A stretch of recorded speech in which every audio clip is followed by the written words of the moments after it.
पूरे YouTube पर आपको सब लोग यही बता रहे हैं कि ये वाला फ्रेंचाइजी ले लीजिए, वो वाला फ्रेंचाइजी ले लीजिए, लेकिन कोई ये नहीं कह रहा है कि किस कैटेगरी के फ्रेंचाइजी को अवॉइड करना चाहिए। क्योंकि जिस बिजनेस को आप खुद 1 से 2 लाख रुपए में शुरू कर सकते हैं, उसके लिए किसी का फ्रेंचाइजी लेने के लिए 7 लाख, 8 लाख या 15 लाख, 20 लाख देने का क्या मतलब बनता है। आज की इस वीडियो में मैं आपको 5 ऐसे कैटेगरी बताऊंगा जिन कैटेगरी में फ्रेंचाइजी लेने की कोई जरूरत नहीं है। आप उस बिजनेस को खुद अपने लेवल पे स्टार्ट करके अच्छे लेवल तक पहुंचा सकते हैं। सबसे पहला नंबर आता है टी फ्रेंचाइजी, यानी कि चाय से रिलेटेड किसी भी टाइप का फ्रेंचाइजी हो उसको अवॉइड करना चाहिए। इसके पीछे क्या क्या कारण है वो बताता हूँ। सबसे पहली बात, चाय एक ऐसा कैटेगरी है जो कि हर गली नुक्कड़ पे मिलता है। दूसरी बात, चाय पीने के लिए आप किसी ब्रांड के चक्कर में नहीं रहते हैं। क्या आपने कभी भी जिंदगी में चाय किसी ब्रांड के नाम पर पिया है क्या? बिल्कुल नहीं। आप चाय किसी भी दुकान पर पीने के लिए क्यों जाते हैं? 2 कारण से। चाय सस्ती होनी चाहिए और चाय बहुत ही टेस्टी होनी चाहिए, और इसके लिए किसी भी ब्रांडिंग की कोई जरूरत नहीं है। हर नुक्कड़ पे, हर एरिया के, हर मोहल्ले में कोई ना कोई चाय का दुकान बड़ा अच्छा चाय बना रहा होता है। दूसरी बात, चाय फ्रेंचाइजी देने के लिए लोग 10-10 लाख रुपए, 20-20 लाख रुपए लोगों ने भी चार्जेस किए हैं। अब आप खुद सोचो कि इस बिजनेस को करने के लिए हार्डली 50,000 से 1 लाख रुपए की रिक्वायरमेंट है। अगर एकदम छोटे लेवल पे करेंगे, थोड़ा अगर हाई फाई तरीके से आप करने के लिए जाएंगे तो 2-3 लाख, 4 लाख रुपए में आप इस काम को अपने ही लेवल पे कर सकते हैं विदाउट किसी की फ्रेंचाइजी लिए हुए। तीसरी बहुत इंपॉर्टेंट चीज ये है कि चाय के बिजनेस में मार्जिन बहुत कम है। चाय और कॉफी में अंतर है। कॉफी के लिए कोई भी आदमी 200, 150, 250 रुपए भी पे करने के लिए लोग रेडी होते हैं, लेकिन चाय के लिए लोग 10 रुपया या 15 रुपया, बहुत ज्यादा हो गया तो कोई 20-25 रुपया, कोई भी 100 रुपया देके चाय पीना ही नहीं चाहता इस कंट्री में। तो पहली बात की आपको मार्जिन कम मिलेगा। सो रियलिटी देखा जाए तो चाय फ्रेंचाइजी में फ्रेंचाइजी लेने वाले से ज्यादा बेनिफिट है फ्रेंचाइजी देने वाले कंपनी को। नेक्स्ट कैटेगरी आता है मोमोज। मोमोज एक ऐसा कैटेगरी है जिसके लिए तो मैं बोलूंगा कि 10,000 रुपए भी रिक्वायरमेंट नहीं है। अगर आप एकदम इनिशियल लेवल पे करते हैं, मैंने रोडों पर देखा हुआ लोगों को 2-2 हजार पे काम स्टार्ट करते हुए। लेकिन आप तो बिजनेसमैन है, आपको थोड़ा पैसा ज्यादा लगा के अच्छे लेवल पे करना है, तो मोमो में क्या रिक्वायरमेंट होती है? मोमो बनाने के लिए जो बर्तन होता है, गैस चूल्हा होता है, और बेसिक जो कुछ आइटम होते हैं वो होते हैं। बाद बाकी अगर आपको उसमें कुछ नया करना है, जैसे फ्राइड मोमो हो गया, चिकन मोमो हो गया, पनीर मोमो हो गया, वेज मोमो हो गया, इसके लिए तो आप बनाना सीख सकते हैं या किसी भी स्टाफ को रख के आप यही काम कर सकते हैं। मोमो में भी कभी ब्रांड नहीं चलता है। जिन लोगों ने भी मोमो की फ्रेंचाइजी लिए हैं उनकी स्थिति भी बहुत अच्छी नहीं है। ये और बात है कि अपने देश में एक ब्रांड ऐसा भी है जिसने मोमो में काफी बड़ा लेवल अचीव कर लिया है, लेकिन जरूरी नहीं है कि आप उसका फ्रेंचाइजी लें तो आपका भी बिजनेस चल ही जाए। देखिए, अभी मैं जो भी कैटेगरी बता रहा हूं, इस कैटेगरी का एक सीक्रेट इस वीडियो के एंड में मैं आपको रिवील करने वाला हूं।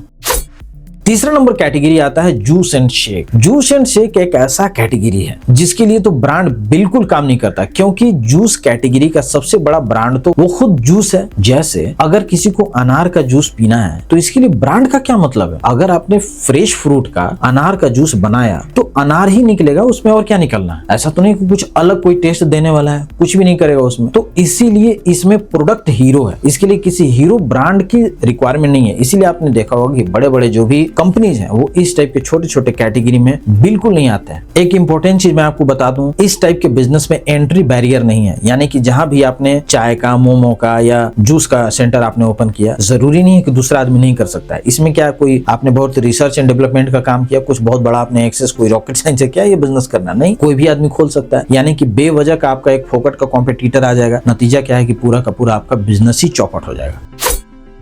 चौथा नंबर कैटेगरी आता है चाट एंड रोल। बहुत सारे रोल के मैंने ब्रांड देखे हैं, लिटरली मैंने बहुतों का यूज भी किया हुआ है, और मैं आपको बताऊं मुझे खुद बड़ा अखड़ता है कि एक रोल के लिए किसी को 250 रुपए देना या किसी को 200 रुपए देना। मुझे एकदम समझ में नहीं आता, क्योंकि सेम रोल के लिए अगर मैं किसी गली के दुकान पे जाता हूं तो मुझे 50 रुपए में रोल मिल सकता है। अगर मैं शवर्मा की ही बात कर लूं तो 50 से 100 रुपए के एंड में मुझे अच्छे शवर्मा मिल सकते हैं। लेकिन अगर यही आप किसी ब्रांड के चक्कर में पड़ेंगे तो वहां पर इसकी कीमत 200 से 250 रुपए वसूली जाती है। लेकिन अगर आप फ्रेंचाइजी पॉइंट ऑफ व्यू से बात करें तो वहां भी आपके लिए बहुत भारी नुकसान होने के पीछे वही कारण है जो मैंने अभी आपको बताया। रोल और चाट का दुकान हर गली नुक्कड़ में मिल जाता है। इसमें ऐसा कुछ भी नया नहीं है जिसके लिए कोई आपके ब्रांड का ही खाना पसंद करेगा। कंपनी पॉइंट ऑफ व्यू से देखा जाए तो फ्रेंचाइजी देके वो कमा लेंगे, लेकिन अगर आपको फ्रेंचाइजी लेना है तो आपके लिए मैं आपको ये बात बता रहा हूं कि आपके लिए वो उतना फायदेमंद नहीं होगा। बहुत सारे लोगों का यहाँ पर दुकान बंद हो चुका है। जितने भी 4 अभी मैंने नाम बताए हैं, इन सारे कैटेगरी में चाहे कितना भी वो बड़ा नाम हो, उनकी फ्रेंचाइजी बहुत कम टाइम में बंद हुए हैं। और उसके पीछे सबसे बड़ा कारण 2 ही है कि कस्टमर नहीं आता है, दूसरी बात है कि महंगा बहुत है। भाई इंडिया में एक चीज तो बता दूं मैं आपको कि कोई भी खाने पीने का सामान अगर आप बेच रहे हैं तो उसकी प्राइसिंग कम होनी चाहिए, टेस्ट अच्छा होना चाहिए। लेकिन ये जितना भी ब्रांड वाला है ना, ये जितना भी फ्रेंचाइजी देने वाले लोग हैं, इनका क्या है ना कि प्राइसिंग रहेगा बहुत हाई। टेस्ट तो चलो बना ही लेते हैं लेकिन प्राइसिंग भी खूब हाई रहता है। अपने यहाँ इंडिया में सब लोग उतना हाई प्राइस अफोर्ड नहीं कर पाता, इसीलिए ये फ्रेंचाइजी बहुत अच्छा परफॉर्म नहीं कर पाती।